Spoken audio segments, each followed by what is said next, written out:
আমি এখানে যেটা বলতে চাচ্ছি যে ফিতরা দেওয়ার সময় আপনি চাউলটা দিচ্ছেন না, আপনার পরিবারের 3 জন সদস্য, তাহলে প্রতি মাথা পিছু 3 কেজি চাউল দিতে হবে।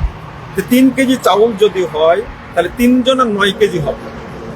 9 কেজি চাউলের দাম কত হবে? 900 টাকা। আপনি সবচেয়ে বেশি যদি ধরি 900 টাকা, তো 900 টাকা আপনি টাকা দিতে চাচ্ছেন। 900টা টাকা দেওয়ার জন্য ইমামের সাথে দ্বন্দ্ব করছেন, আলেমদের গালিগালাজ করছেন। আমরা যেহেতু বলছি যে খাদ্যবস্তু দ্বারা ফিতরা দিতে হবে, আপনি খাদ্যবস্তু দ্বারা ফিতরা দিতে চাচ্ছেন না, আপনি 900 টাকাই দিতেছেন ফকিরকে। তবে 900 টাকায় একজন ফকির কি উপকৃত হবে? কিন্তু তার চেয়ে 10 লাখ টাকায় 5 লাখ টাকায় ফকিরেরা বেশি উপকৃত হবে। জাকাত বের করার সময় আপনি 10 লাখ টাকা জাকাত বের করে শাড়ি কিনছেন, চাউল কিনছেন, অথচ মাত্র 900 টাকার চাউল কিনতে পারছেন না।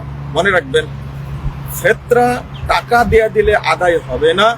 অনুরূপভাবে জাকাত পণ্য দিয়ে, শাড়ি দিয়ে, লুঙ্গি দিয়ে, মশারি দিয়ে, টাকা পয়সা আপনার চাউল দিয়ে দিলে জাকাত আদায় হবে না।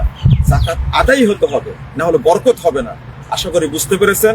রাসূল সাল্লাল্লাহু আলাইহি সাল্লামের যুগে সাহাবীরা খাদ্যবস্তু দিতেন, তাবেঈরা দিতেন, তাবেঈরা দিতেন। অতএব ফিতরা মাথা পিছু 3 কেজি চাউল দিবেন, এটাই হলো চূড়ান্ত বক্তব্য। শরীয়ত এটা।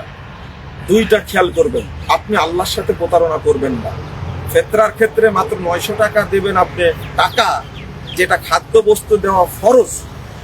আর আবার জাকাতের ক্ষেত্রে আপনি টাকা বিতরণ না করে আপনি শাড়ি বিতরণ করছেন, আপনি বিতরণ করছেন গামছা, লুঙ্গি, আপনি বিতরণ করছেন সেমাই, ডাল, তেল বিতরণ করছেন, আপনার জাকাত আদায় হবে না। আল্লাহ যেন আমাদের বোঝার তৌফিক দান করেন। আল্লাহুম্মা আমিন।